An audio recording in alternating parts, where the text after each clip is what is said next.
Preservation Commission meeting. Time is 6 p.m. Can we get a roll call, please? Chairman Evan Goodwin. Here. Vice Chairwoman Carlita Frazier. Here. Commissioner Joe DePaul. Here. Commissioner Will Gunther. Here. Commissioner Jim Hess. Here. Commissioner Carrie Schmelter. Commissioner Debbie Wonder. Here. All right. Notice regarding adjournment. The Historic Preservation Commission will not hear new items after 9:30 p.m. unless authorized by a majority vote of the commission members present. Items which have not been heard before 9:30 p.m. may be continued to the next regular meeting or special meeting date as determined by the commission members. Adoption of the agenda. Can I get a motion? Can I get a second? Second that. All right. All in favor? Aye. The agenda has been adopted. Now we're looking for an adoption of the minutes. Do I have a motion? So moved. And a second? Second. All right, those in favor say aye. Aye. And the minutes are passed. And now we're gonna move on to election of officers. So as a reminder here, it's not because there's any reason besides the fact that it has been a year since the last time we had an election of officers. So you are welcome to request to stay in the positions that you are in. We just have to go through the motions and do this. So anyone can nominate somebody for chair or vice chair for the HPC.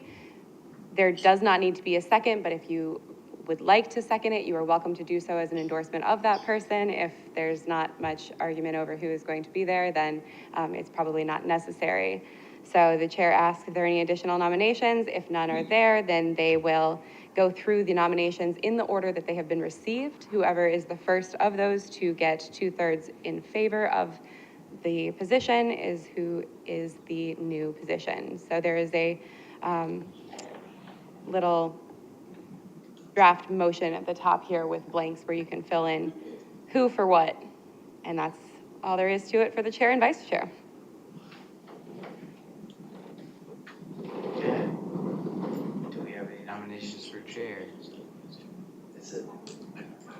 I'm happy to remain as chair if that makes things easier. Second. Well, I didn't nominate myself. Someone would need to nominate. I'll nominate you. Okay. All right, any other nominations? I was gonna challenge, okay. Then we'll vote on it? Okay, so all in favor for me as chair? Aye. Aye. Can I vote for myself? This is weird. You can. It is. Okay, sure, aye. Any against? No, okay, Welcome back, Evan. thanks. Now we're looking for vice chair? Nominations? I'm happy to be vice chair. Go for No it. one else? Okay. I'll nominate Commissioner DePaul as vice chair. Okay. All in favor? Aye. Aye. Any against? Okay.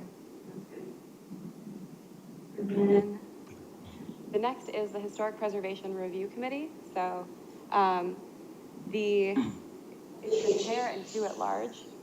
So it is the chair and 2 at-large members. So you can also be the vice chair and be on HPRC if you'd like to, or you don't have to, but I'm putting it out there as an option. The HPRC, or Historic Preservation Review Committee, is the subcommittee of the Historic Preservation Committee, that commission that meets every Monday as long as there are agenda items. We love when you can attend those meetings, and we do call specifically and say, hey, this seems like one that we need you to be at if there's one that seems a little bit more complicated. However, your attendance at every one of those is not necessary so much as we request that you provide feedback on conceptual applications by the deadline that is in the meeting date, which would be 15 days from when we receive the submittal here at Town Hall. We try and get it out within a business day or 2. So you have approximately, call it 13 business days, but really hopefully it's closer to 14 and a half business days if we've got not a huge pile stacked up, to give that comment, that feedback back to me so that I can include it in the Historic Preservation Review Committee comments for that meeting. If you're not able to attend that meeting, I can read those comments out loud for you. I do not tie them to a name specifically, rather than just the HPRC members' comments. It's a blanket, these came from the HPRC members. The more feedback we get on the front end means the fewer comments that we have on the tail end of these applications coming before you all, which hopefully means faster meetings, which means you can go home sooner and see more daylight and more of your families. So I need 2 for that. You are welcome to be HPRC vice chair and this, but you do not have to be, because this is a little bit different than DRC. So the nomination process is the same, and so is the voting process, but we do need 2. So we'll nominate 2 and then vote on 2, or do we have to do it separately? Okay. So I would nominate Commissioner DePaul to the Historic Preservation Review Committee. Everybody okay with that? Is he okay with that? Yeah. Okay. Are there any others who would feel okay? Don't look at me. You travel a lot. Yep. Commissioner Wonder? I don't think I'm ready for it. Okay. Commissioner Frazier? Sure. Commissioner Hess? Any interest? I mean, I wouldn't mind, if you need me, I would be happy. Well, there you go. Okay. Then I would nominate Commissioner Hess to the Historic Preservation Committee. I'll second that. Okay. If there's no additional nominations, then the nominations are closed. So we'll vote, let's go with, looking for a vote on Commissioner DePaul, or Vice Chair DePaul, for the Historic Preservation Review Committee. All in favor? Aye. Aye. Any against? None? Okay. And then I'm looking for a vote on Commissioner Hess, for the Historic Preservation Review Committee. All in favor? Aye. Any against? Okay. Great. So over 3. Thank you, guys. All right. I promise it's not that challenging. Any feedback is good feedback on this, on the conceptual application, so that we can get some of those things sorted through. So, Okay. So we have no public comment and no old business. So we're going to move on to new business and a certificate of appropriateness. I will have to recuse myself from this and the next one. we can- Vice Chair. Okay.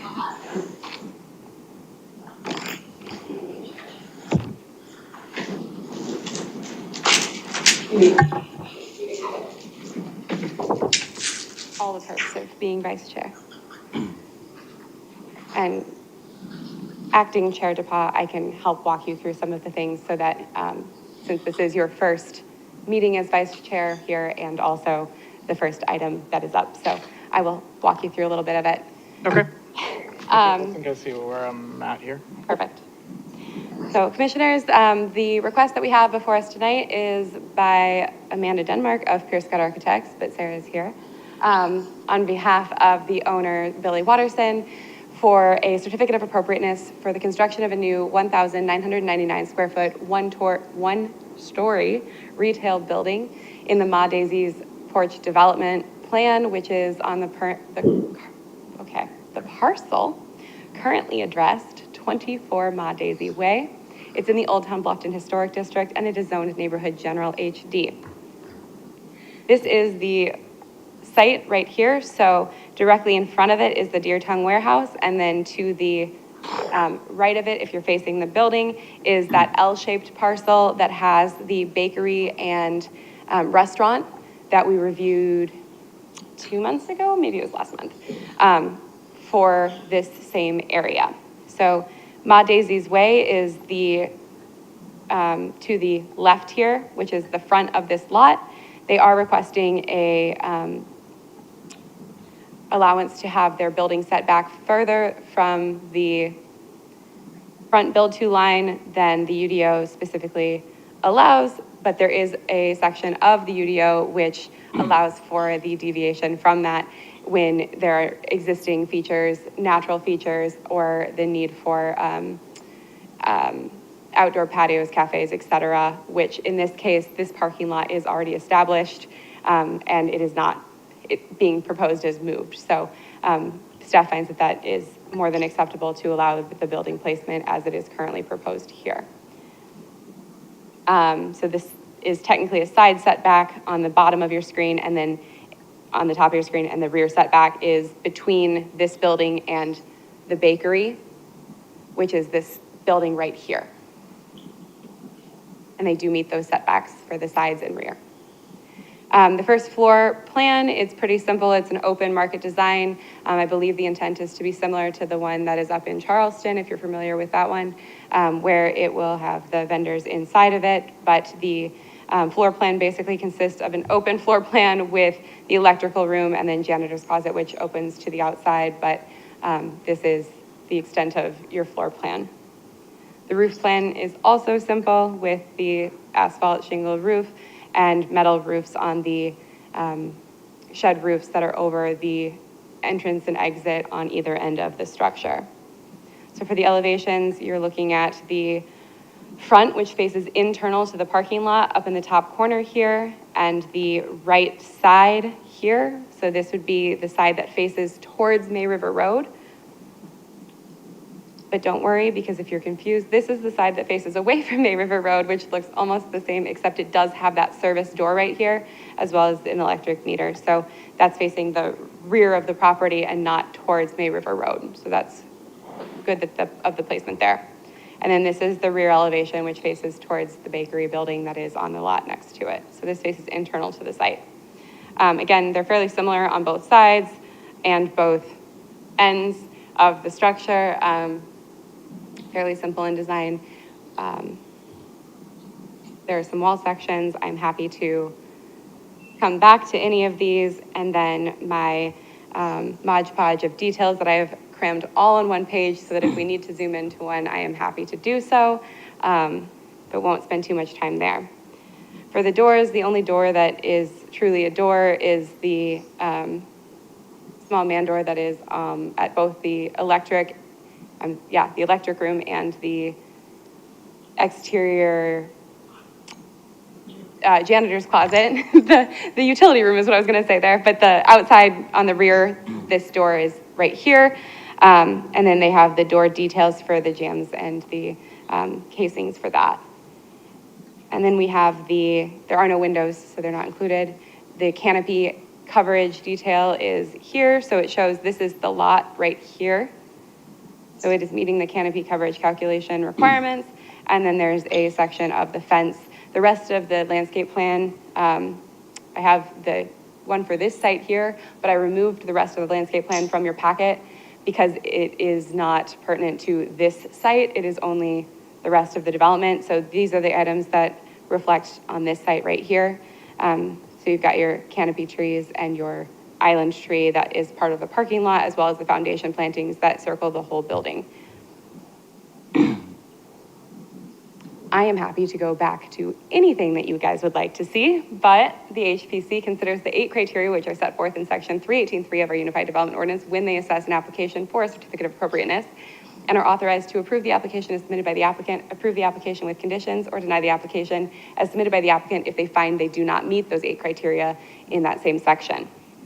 Staff went through this application and found that with the following items addressed, they could, that it would be appropriate to approve it as they find it meets the guidelines in that section. So the 3 items, I'll run through them, Mr. Chair, if that's okay real quick, because they are brief. So the first one is that there are no exterior mechanicals shown on this site. If there is to be a service yard, it would need to be shown, and the detailing for it provided. Because it is an open air building, it is possible that there is no outside mechanical. So I did put the caveat on there that otherwise no exterior mechanical equipment is permitted. So it needs to either be shown on a service yard or not be shown on the outside, basically, which is potentially just fine. The information about the downspout location / rain chain. So the there are gutters shown along the roof line on both sides of the building. They are half round gutters, which meets our ordinance requirements. And then there's a note that says the rain chains will be provided, but we just wanted to see the location of where those would be to make sure they're not going, right in front of doors and things like that, potentially, they likely will just be at the corners and not have any breaks in the middle. So if that's the case, there should be no issue. We just need to see those locations. And then the last one is about the shutter operation. So the shutters that are seen on the side elevations here, the way our ordinance is written, it says that the shutters shall be hinged and operable and sized to fit the openings on which they are placed. So these are operable and they do fit the openings in which they're placed, but they're shown as a sliding shutter rather than a hinged shutter. And so in order to meet that requirement, they would need to be modified to a hinged profile and show the hardware that goes along with that in a detail.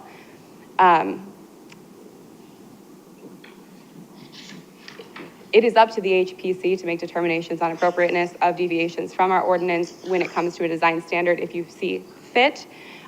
This building, not this building, a building similar to this one, but 2 stories and a little bit different, was proposed in this site, along with the other buildings when they came through. Since then, they have modified the building, taken off the 2nd story, and made changes to it. This is a new certificate of appropriateness application. It is reviewed as a new certificate of appropriateness application.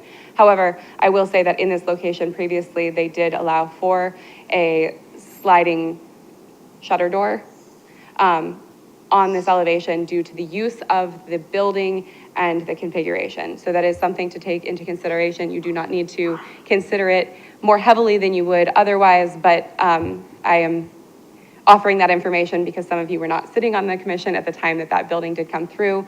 So there is some precedent for allowing it in this location, but again, it is a new building, it is a new design, so it is up to you all on the appropriateness of that operation for the structure.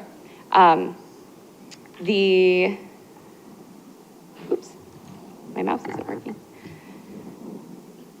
Oops, the way that the staff comment is phrased in here, should you decide to make a motion from the staff's conditions, it is phrased that it would need to be revised. So if that is not the case, please make sure that you do specify if you make a change to that. So that's all I have. I'm happy to answer any questions that you have. Like I said, Sarah is here to speak on behalf of the application and answer any questions that you have as well. Does anybody have any questions for staff? I have a question. So on the exterior, those big open areas, is the intention that everybody goes inside to purchase in the market, or will people be able to purchase on the outside through those big windows? I'm gonna let the applicant speak to that, if that's okay. Any other questions for me, or? Is there a reason that you interpreted these as shutters, not barn doors? Because there's a knee wall that is in front of them, and so they're identified as shutters on their building plan. On the conceptual application, they did actually hinge, I believe. So they were a large shutter to cover this windowed opening on the side elevation, so I maintained them there. But a barn door. There's nothing that really, in particular in the UDO, that speaks to barn doors, correct? No, but doors do specifically state that they should be either casement or French. So shutters are hinged, doors are also hinged, as in their casement or French in operation. So regardless, it's a different code section that it ties to, but the same language on the operation of the door. So I think I left them as shutters. if my memory serves me correctly, when it was brought before, something similar, it's basically set this way so that when they close up the market, they're able to close those off, correct? Yes, I believe so, but again, I will let the applicant speak to that more specifically if you'd like. Yeah, absolutely. For me? Is the applicant present and would like to present? So if you want to just use the arrows, if you need to move around for a minute. All right, that's fine. Hi, I'm Sarah Keppel from Pierce Scott Architects. So I think Katie explained it, but to answer your question, Debbie, about how it's going to function, yes, the intention is to walk through the building, not to sell anything from the openings on the sides, the longer sides. Follow-up question. The big opening where everybody enters from, is there a way to secure that at night, or that will always be open? Currently, it's open. We were wondering if perhaps we might have an interior version of this shutter that would hinge shut, but it really won't be, it's kind of weather protected, but not weatherproof. I'm just thinking about security, like kids get in there or theft, you know. I could ask the owner, but at this point, the plan was not to have those closed. Okay, so open all the time. The bays are secured, are they not? Besides, we wanted to have the option to close those side shutters, primarily if, if the weather was bad, we didn't want the whole building to be entirely open. But yeah, so we did intend for the sides to close if needed, and the reason we are asking for the deviation for the sliding, shutters is because we have a lot of foundation plantings, as you saw in the landscape plan. And if this size door needs to hinge shut, we pretty much lose all the foundation plantings on the building. Do you recall how wide those openings are? They're 8 feet. So each one of these panels is 4 feet wide. That'd be a hefty shutter to swing. Exactly. We didn't feel like that would hold up very well either. So that's why we were hoping that it would be easier to slide them shut than to hinge. Any questions or? Anybody else have any questions? No. Thank you. We'll go ahead and open it up to general discussion. Is anybody else, concerned that there's gonna just be a large opening that anybody, like, during the night can go in? And if the people who are selling there leave anything behind, there could be theft? Can you go to the plan where it shows the actual inside of the bay? I don't think that's the intent as the market, as these vendors are coming in to utilize. Can you, Just the view you meant? yeah, can you? So this is on the that? floor plan. What we've been told is that the owner envisions setting up tables, temporary kind of stalls almost, when they bring in artisans or farmers market kind of objects. So I don't think from that standpoint, they're gonna be leaving anything there, but So every day, setting up, packing down, setting. yeah, it wasn't really a I know permanent if, like, kind if of somebody structure. decided to, say, rent a stall for 6 months or 3 months, if there was the intent to maybe leave something behind because they had that space for that amount. Well, I would think that wouldn't really be used that way, because regardless, those side walls, I mean, we can close the shutters for weather, but they weren't really intended to be like locked down necessarily. Is this going to be used as an event space as well? Because obviously the vendors are leaving at the end of the day. Is that the intent? I don't know. The owner, like I said, has envisioned it as an open air market, is how she's describing it. So, no, I don't think so. I believe when it was brought before, it was stated that when they have these events, whoever is using these spaces, they're taking their items, so nothing's left behind. Yeah. Yeah, that's good.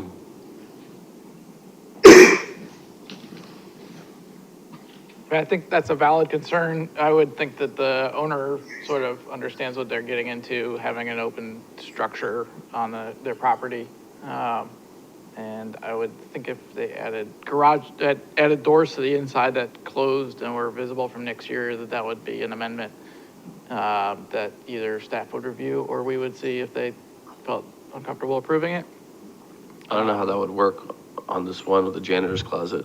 You wouldn't have enough room to put a door on the Might inside. be able to double stack, a sliding door from the bottom side. Okay.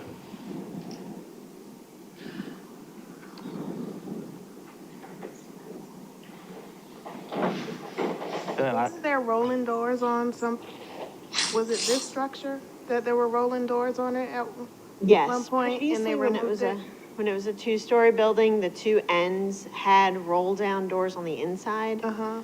But we this building went through a lot of VE, value engineering, and we've just tried to simplify a lot of it. So Gotcha. trying to treat it a little bit more like a pavilion Gotcha. than a building like it used to be, a little bit more solid, so.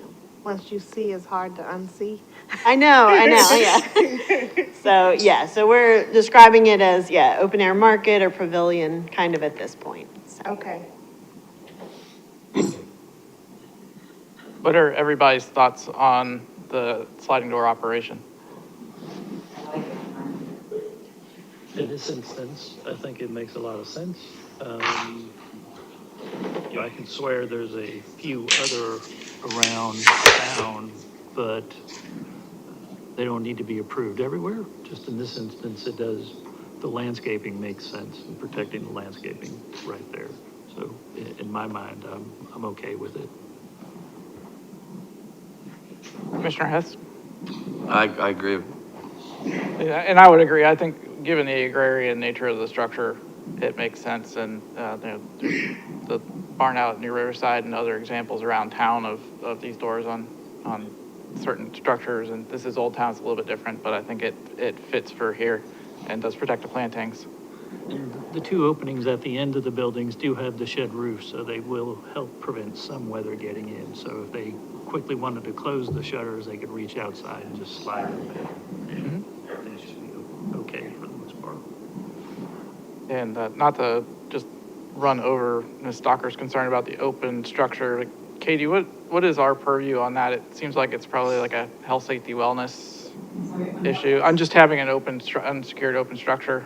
Is that really something that the HPC can even weigh in on? Just out of general knowledge.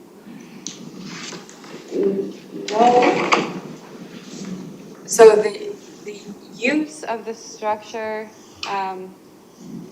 is technically in Article 4, which is not part of the purview of the HPC. However, it is the purview of the planning department through the development plan process. And it's being proposed as a retail space. So if the use from that changes to something else, it would need to be reviewed to ensure that it was still meeting the requirements. But as for the open structure, building safety does have jurisdiction if like a structure is left unsecured, that is problematic. But if the building is all the way open like a pavilion, like I'm not entirely sure how that works, but my instinct is that the security of the structure is not part of the design of the structure. I mean, it is part of the design of the structure, and I understand that inherently, but it is not a part of the design of the structure, so I think that it would be just fine. And if there's a challenge with it for building safety's sake, they have not mentioned it up to this point and have seen the plans, not for a full code study, but for at least should provide comment on the front end of it. So, I think that it's fine to be an open structure. It would be similar to reviewing a pavilion or a park. The building that's at Du Bois Park, and also I guess it's not quite as close as the one at Wharf Street, because that one is completely a pole barn type situation, but the one at Du Bois, Family Park, with the shrimp boat, it has the bathroom facilities on the side, the rear of it, and it's got the 3 open side pavilions, so I think that it'd be treated similar to that, and there's no issue with that for code purposes, so. Okay. Does anybody have any further discussion on that particular point? No, I mean, it seems to fall in line with the other pavilions around town. So. I mean, lock the janitor's closet and the water heater and, so be it. Absolutely. And I would agree with that as well. Everybody's got cameras now, so. Yeah, if Right. they find that it is a security issue and they do wish to put a door on either side, you are correct in that it would need to come back before us, because while it may be mounted inside, it is the exterior door to the structure. So it would come back either before you all or before staff, depending on the operation and configuration of that, so. Does anybody else have any further comments, or are we ready to proceed with the motion? Would anybody like to make a motion? I'll make a motion to approve as submitted, contingent upon items, was it 2 and 3 that need to come back? Or 1 and 2 that need to come back and be approved at a staff level, or reviewed and approved at a staff level. What about 3? That's the barn doors. Yeah, and the Make barn, motion first, please. and item number 3, the barn doors are appropriate in this situation due to the landscaping, trying to save the landscaping. Okay, do we have a second? Second. All in favor? Aye. Aye. Aye. Any opposed? Nope. The motion passes. Were we unanimous on aye? Yes. Okay, I'm sorry. I looked down for too long.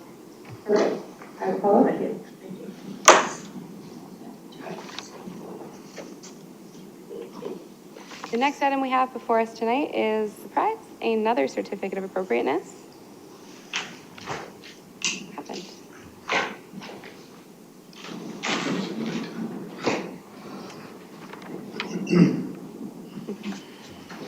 It is a request by Charlie Wetmore for the approval of a certificate of appropriateness to construct a 2-story attached carriage house of approximately 1,200 square feet and to renovate the existing single-family residential structure to include a window and door modification and small porch addition, and a modification to the rear stairs to be located at 48 Lawrence Street in the Old Town Bluffton Historic District and zoned neighborhood general HD. So this is the overall site. So this is Lawrence Street, and if you were to walk straight out this driveway, you would basically end up in the dispensary parking lot. And then this wood shed that's identified right here is the barn that is behind the store. So that kind of orients you to the location where this is placed. So it is, the primary structure is an existing non-conforming structure towards the back of the lot here, that is set way back from the road and is in its current placement. So the items that they are modifying on the primary structure are essentially this area right here, and then changing the configuration of the stairs to support the addition of this carriage house, which is here. So this is zoomed in. I've labeled Lawrence Street this side because way up the page from that, as you can see how far, I think that cuts off about here. So up here, Lawrence Street. So this is the attached carriage house that is being proposed as a portion of this structure. And this is the first floor plan. So you've got the primary structure that exists.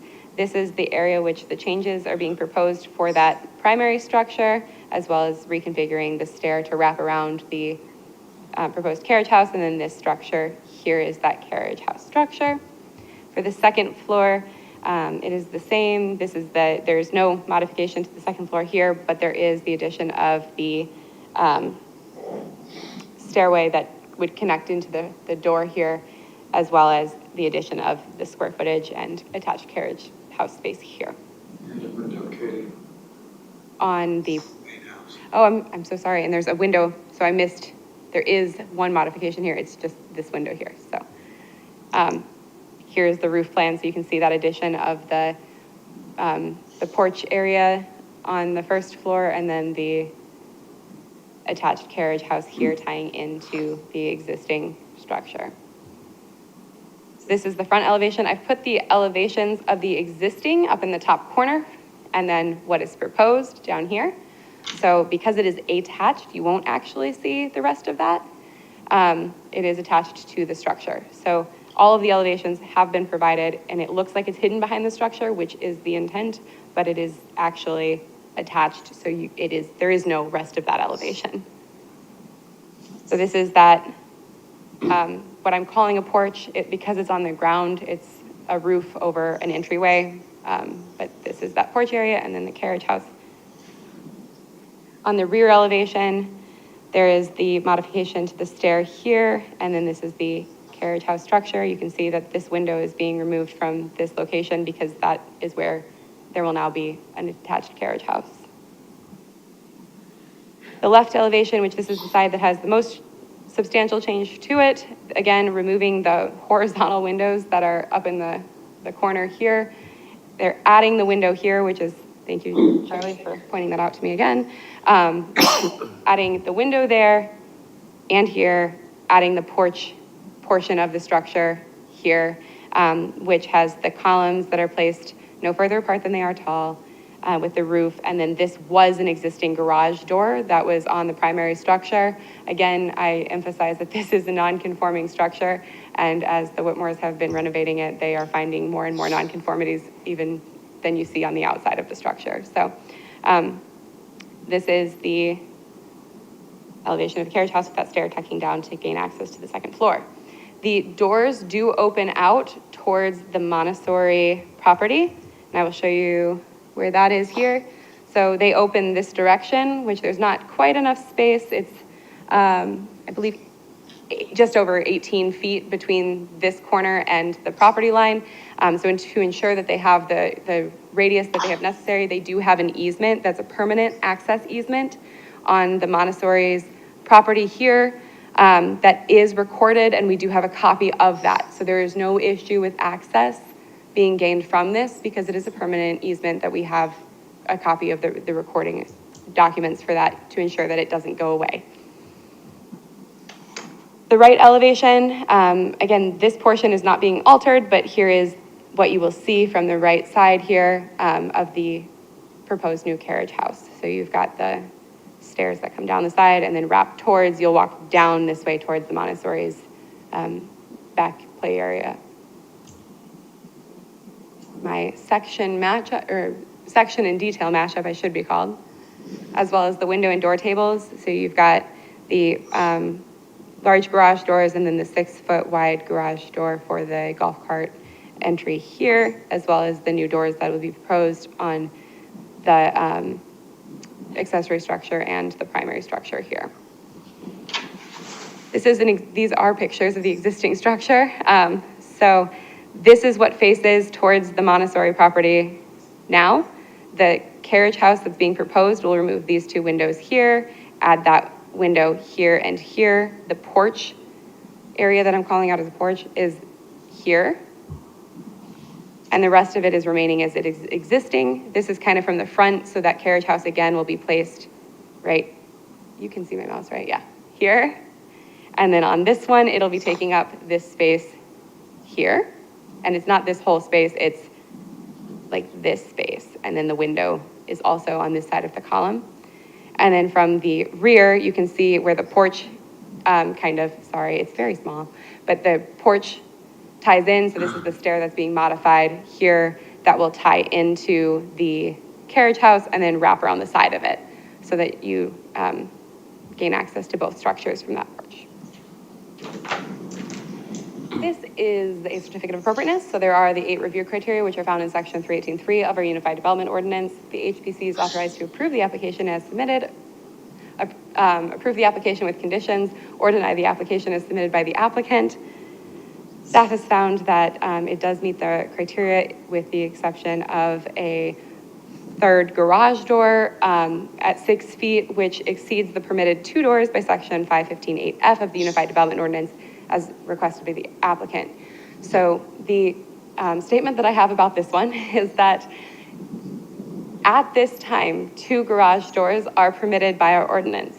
If you recall last month, you did make recommendations to make some modifications to the design standards for the Unified Development Ordinance, which included the addition of the ability to have a third door, if it was 6 feet wide, to be for a either just larger access for lawnmowers, et cetera, or a golf cart of something of that nature, a third bay with a 6-foot wide opening.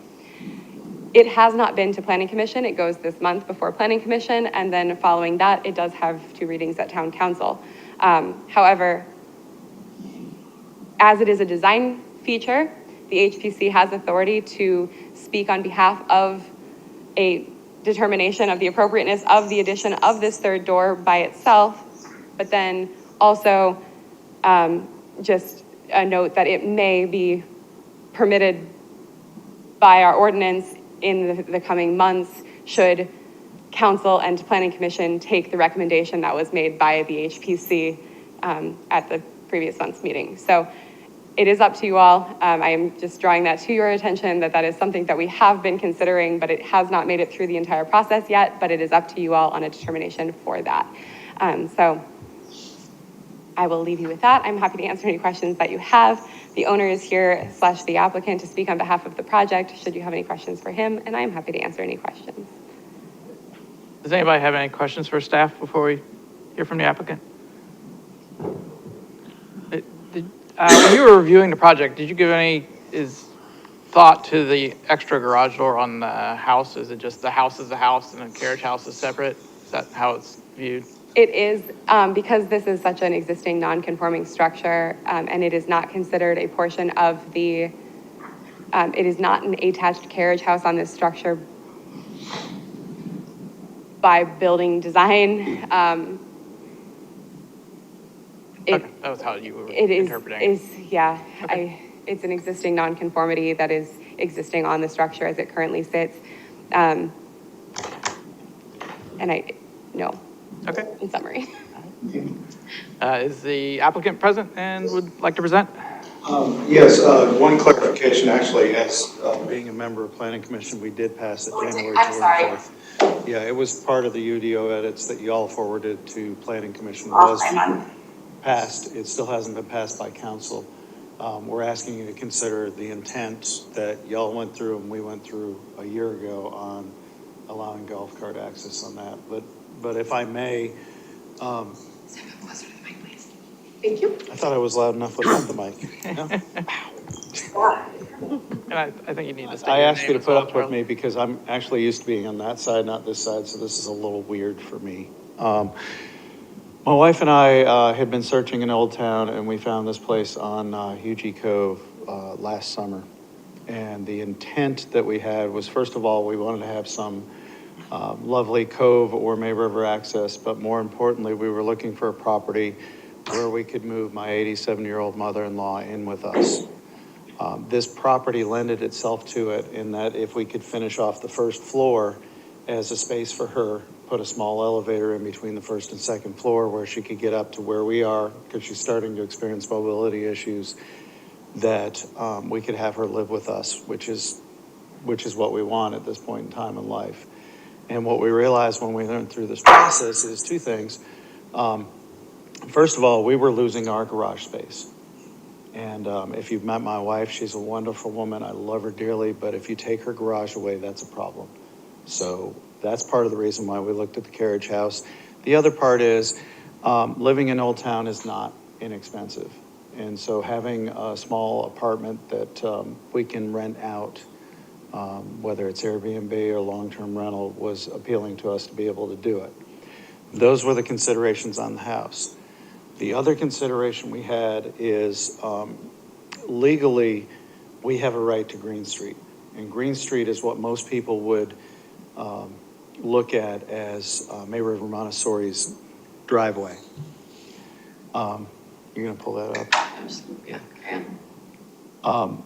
As a former children's pastor, safety and security of kids and of classroom and of playtime and play space is paramount to us. And one of the intents with building this attached carriage house is to block access from this property to Green Street proper. We approached May River Montessori and we told them we do not want to have a way for people to get in and out in both directions. But more importantly, the toddler building is directly behind our house. And if we block that access with the carriage house, that makes it a naturally more safe and secure area for those kids. They agreed with us to the point where they gave us, didn't sell us, gave us the access easement for us to be able to point the carriage house in such a way that our vehicles can go out to Lawrence Street, not back to Green Street, which we had every legal right to do, but we weren't going to do. Those are the thoughts behind why we're here before you today. One other thing to take into consideration, the parcel to the Calhoun Street side, parcel 123 right there, which is currently the play fields, has been approved for May River Montessori to build a Main Street style building on Calhoun Street. So the entire side of the building that's now partially blocked by trees of our house will eventually be blocked by the new school building for May River Montessori, so you won't see it unless you're on the back of the new building. And that's all I have. If there are any questions Okay. or comments, or. Does anybody have any questions for Mr. Wetmore? Are you still going to be using the garage on the main house? That would be for my mother-in-law. There'll be a door from that garage direct into her living room, or her foyer. The revised site plan doesn't necessarily show a drive, it just says motor court. It doesn't. Hit the up button like you know. Hit the up button. It shows the addition, but no, There is currently a driveway there, so we'll be removing part of it with the front porch, for lack of another word. So hers will be right yes. right where the existing driveway is. The tighter fit is going to be where the carriage houses are. It's going to be about a 20-foot turn radius when you normally want about 23, but we've done it with her Armada to make sure everything works. Right. And then there will be, between the porch and the carriage house, where it's now driveway, is going to end up being a garden and I don't know if it'll be sodded, but it'll be a vegetated area. So the garage on the current main structure, that won't be operational? It'll turn from a two-car garage. One of the cars will become the foyer and the elevator in her living room. Yeah. The other car garage, the other one will be a single-car garage. Got it. It'll be for her. She's a lot like her daughter in wanting to have a garage. Can anyone guess where I'll be parking? Outside. Even though it's a two-car garage. So it's still going to retain the gravel aspect of the drive and everything? Yes, sir. We're actually talking about re-graveling it with a little bit finer gravel to match what May River Montessori has. And while you're up here, on the windows, what's the thought behind the switch from double hungs to casements? The challenge is the scale. And quite honestly, we searched long and hard to try and find a double hung that would fit as an egress window and not look oversized when you put it up on that upper floor, and we just couldn't find it.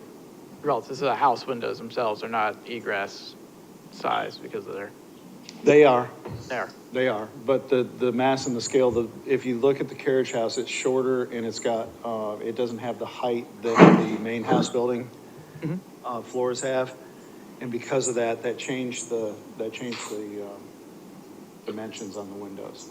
And so if we tried to do a double hung window on the upper floor of the carriage house, it would not meet the 5.7 cubic, I don't know if it's cubic feet or whatever it is, the 5.7 that Yeah. you need on upper floors. And the lower floor already has 5.0 egress, but that is what is acceptable for ground floor. As a matter of fact, if you go around to the side on the ground floor to the back, I don't know if we have it. You see those double windows under the back porch? Yes. Those aren't even, I don't even like those. We're probably gonna, with permission, make them match a little bit better to the other windows.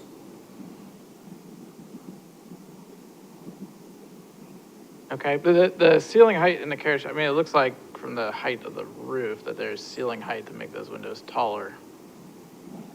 Or is there not? What, It's gonna be, my understanding is it's gonna be either 8 or 8.5 in the garage portion. And it's gonna be 8.5 up top. It may be 9, I just can't, I don't remember. Is it 9? It's 9 to the ceiling or possibly 8.5. And what we have right now is we have 12 on the ground floor. We're actually bringing the interior ceiling down to 8.5, but we have 12 foot there. And then we have another, it's 9-foot interior ceiling on the second floor, but it throws everything out of proportion when you try and put the double hung windows. where you've got the shorter ceiling on the first floor. Yes, sir. And we run into roof problems. If we tried to make the first floor close to or as high as the first floor of the main house, then we have a real challenge with tying the carriage house roof into the main roof. Okay, and you've got the window you've added on the main house, it's kind of driving that roof height and then trying to make it subordinate by a little bit to the house. Okay. Any other questions or general discussion? Sit down. Where? Oh, to the, there. Could we hear some thoughts on the garage doors? Well,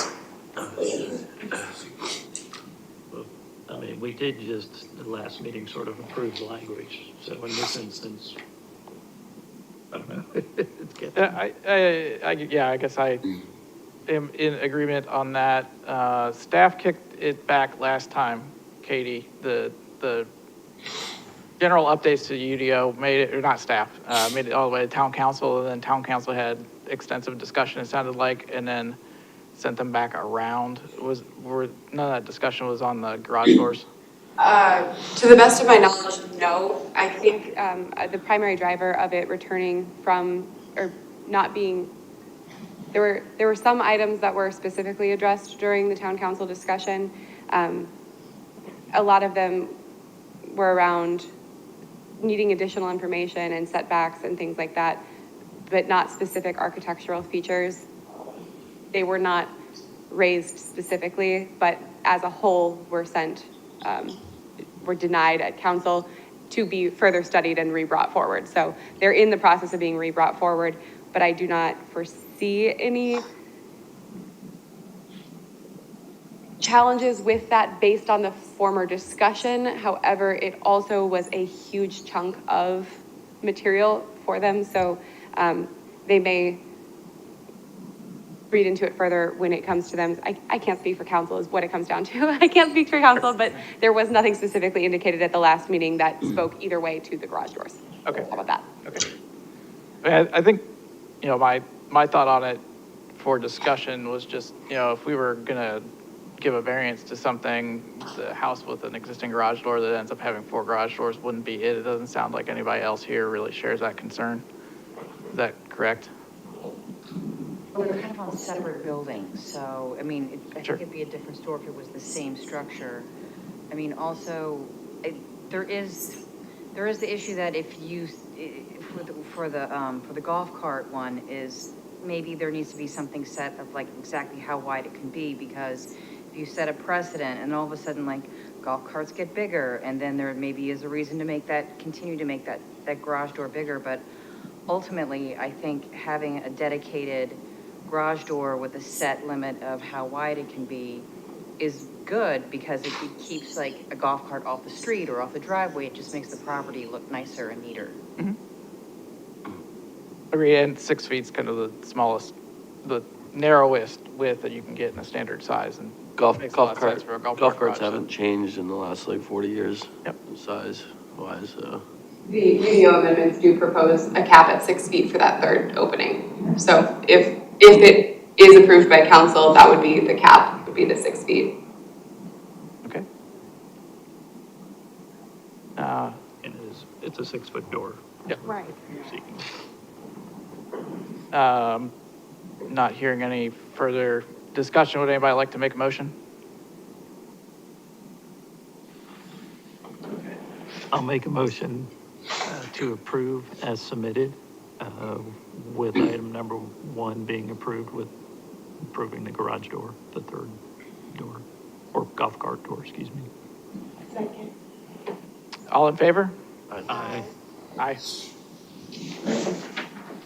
That motion is passed.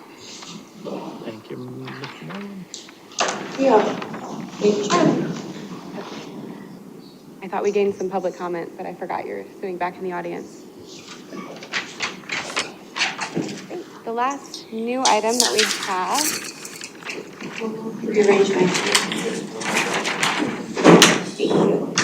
Thank you.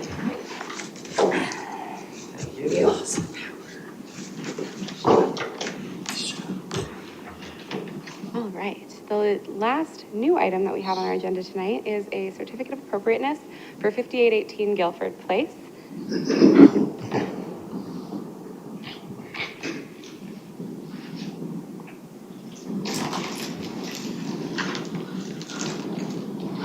which is a certificate of appropriateness to allow the construction of a new 1.5-story commercial structure of approximately 2,315 square feet to be located at 5818 Guilford Place, which is lot 13 in the Stock Farm development. It's in Old Town Bluffton, and it is zoned neighborhood general HD. The site plan here, I've got it turned sideways, so all of your words are going to be sideways because it fit bigger on the screen, and I thought that bigger was better than reading all of the things with not a head tilt. It's gonna work now. So the site plan, you can see the front of the property is the right-hand side, which is South Carolina 46, May River Road on this side, and then the rear of the property is internal to the Stock Farm development. So as you're going through this, you can always tell which side's the back because this is where that parking juts in. So start with that as your May River Road, internal to Stock Farm, Guilford Place is technically. So this is the first floor plan. The first floor, you've got the front entry here, as well as a sidewalk that leads to the side entry, which has a side porch here, and the ADA access, which ties in both to the front, but specifically a ramp that goes into the side door here. The second floor, or the half story above the first, is this space here. So this is exterior, this is the upper porch area, as well as the outside stairs. And then you have the second floor space here with a small balcony to the front. And then the roof plan. So again, this is that stairwell element, as well as the outside porch you can see here. That balcony is under this roof. And then this is where there's only one story, this 2-story portion of the building being on the front half of the building facing towards May River Road. This is your front elevation. There's the walkway with the main door that faces the street, the balcony, and then that side staircase. The right elevation, so this is the side that faces towards Savannah, but not really, towards the 170 traffic circle way down the road. With the entrance here, the ramp that goes up, they did adjust from the conceptual application, the placement of the service yard ramps, so there was no longer a space where water could get between them here. And then they have the feature element on the side elevation here with the front having the balcony feature element.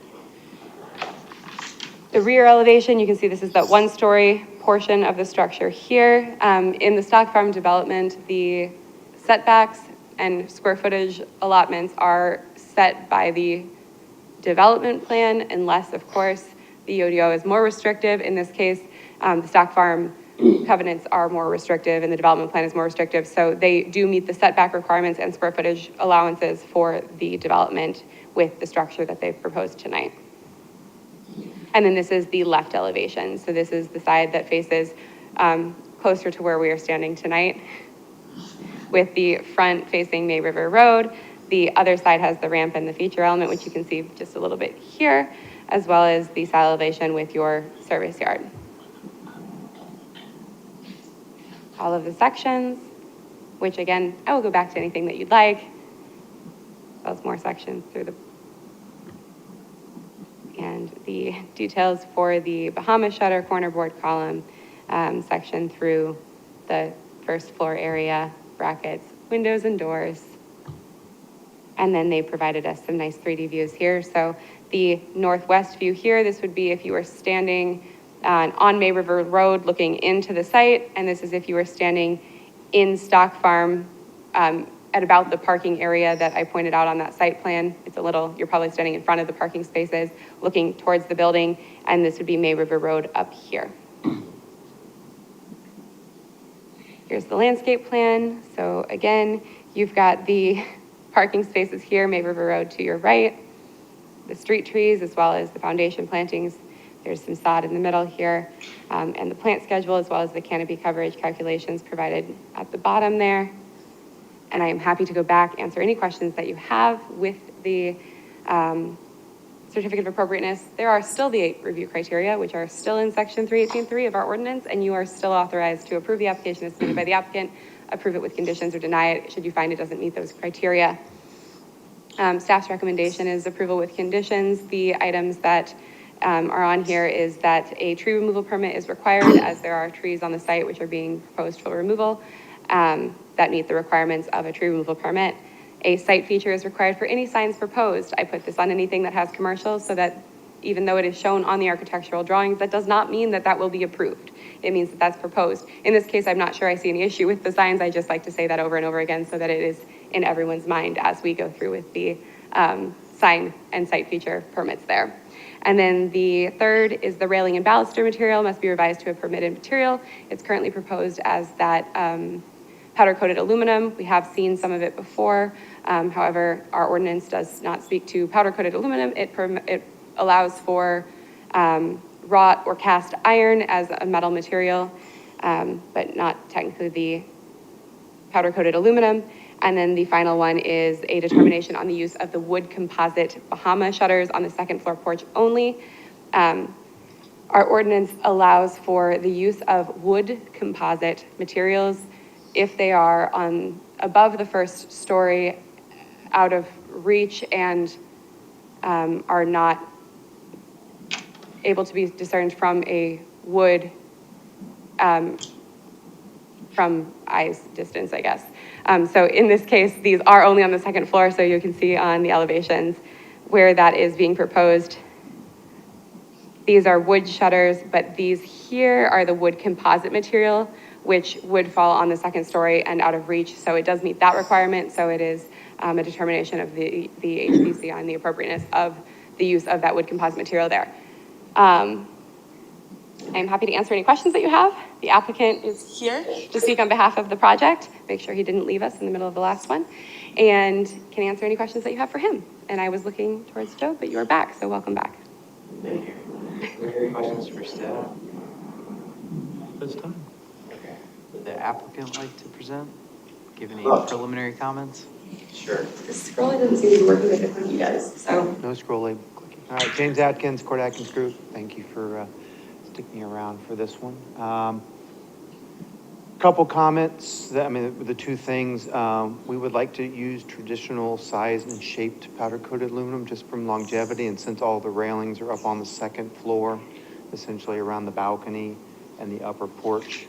I know in the past you've all considered that. I know that's not a guarantee, but we thought we'd make the request since they're not railings down on the ground level. And then as far as the wood composite shutters, again, being that they're up high, and we all know the weather here, and the kind of tipped out Bahama shutters, those things probably won't last very long. So we'd like to request that those be of a composite nature. And again, you don't, they're up high and you never really can actually reach out and even touch them because they're within the stairwell structure. I have a question about those shutters. Why are they so tiny? Like they don't reach the handrail or the railing, and they don't go all the way down. I just haven't seen like little baby shutters like that before. They're just an accent to the opening in order to provide a little bit of rain diversion and solar shade. They're not meant to fill the whole opening or anything like that.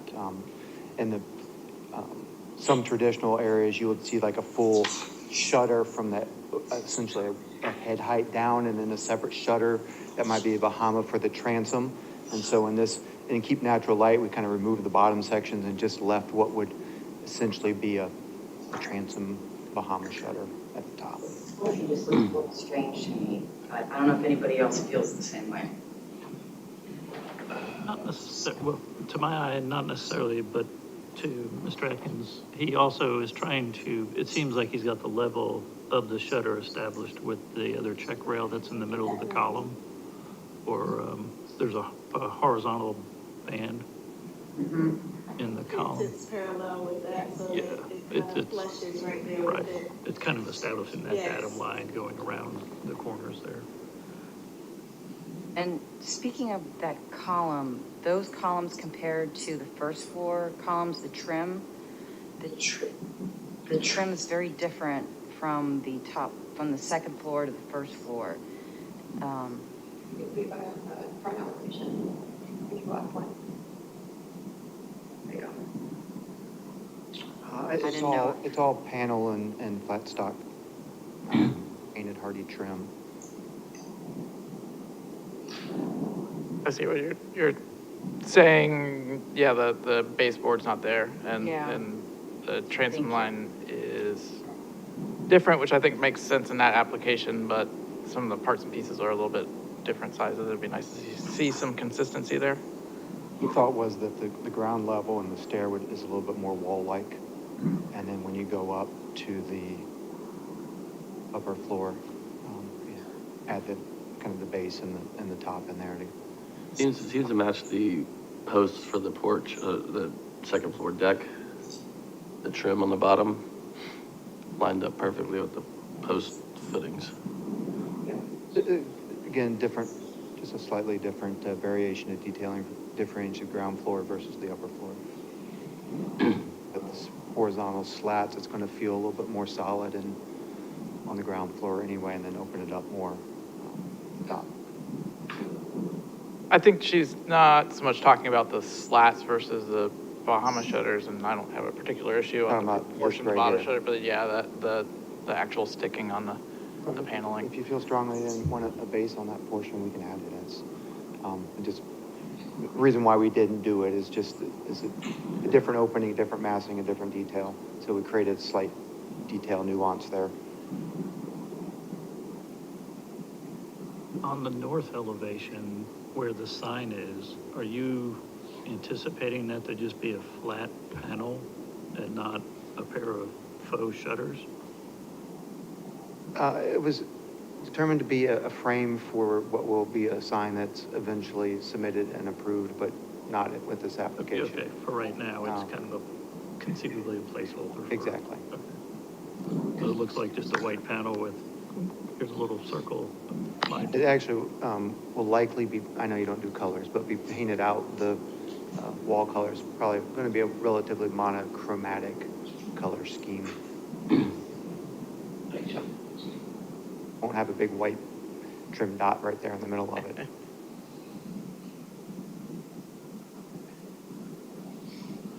Other questions? Questions, no? Questions, no? Comments on handrails? Last meeting, we, just asked that the rail have a, profile of the top rail similar to like an art Closet for the slats, correct? Just the Bahama shutters, Just the the Bahama slats right shutters, through excuse that. me, yeah, Bahama shutters. Is there any reservations on that? Feels like that's appropriate with what we've done in the past. I would agree. Okay. Any additional comments? It's a nice building. It's well broken down in scale. It's got some different details that'll be nice and appreciated along that street. The big bracketed overhang is kind of cool, and I like that the sign's got a home. That's a nice touch. All right, do we have any additional comments on any of the paneling detailing for on the first versus second floor, if that has to be included in any of the conditions? Mr. Hess, I'll work my way down the line. What you got there? I would agree that it seems like that should probably match. I think that the treatment being different is, I understand that, but I think that it would be nice if the paneling on the sides was a consistent element from the first floor to the second floor. I don't think we need like the extra line at the bottom of the Bahama shutters, but getting the baseboard on there, I think would be nice. Okay, so that might want to work into the motion then. Additional comments from the applicant? All right, thank you for the presentation. Looking for a motion then. Vice Chair? I will make a motion to approve with the conditions that the 1 and 2 that the staff has provided for condition 3 to allow for staff approval of an aluminum railing product with the condition that it have a profiled top rail. And we determine that the use of the wood composite Bahama shutters is appropriate on the second floor.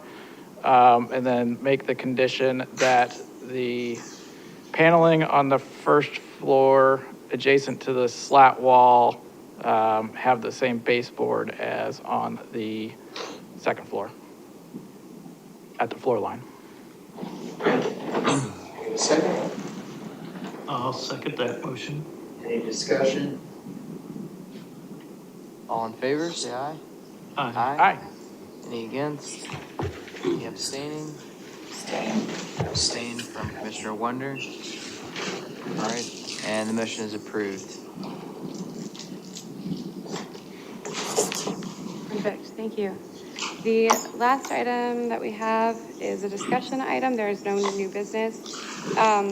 Is just the site feature report for the month, what is approved, what is waiting resubmittal, and what has been issued. So, issued and approved is essentially the same thing, it just was a different status that we changed over in Intergov. So,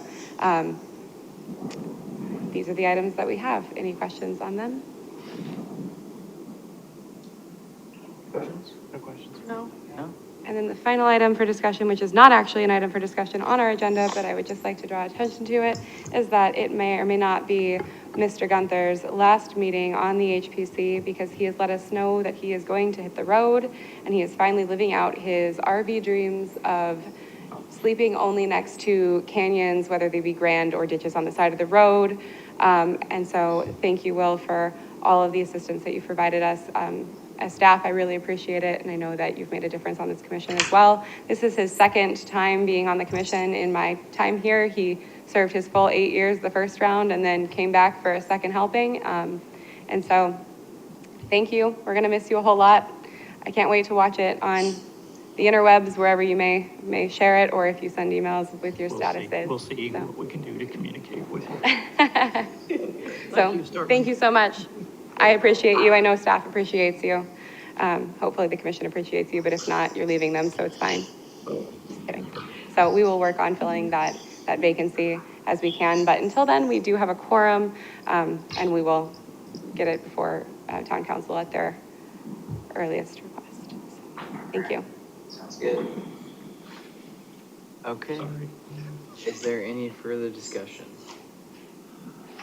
Looking for a motion to adjourn?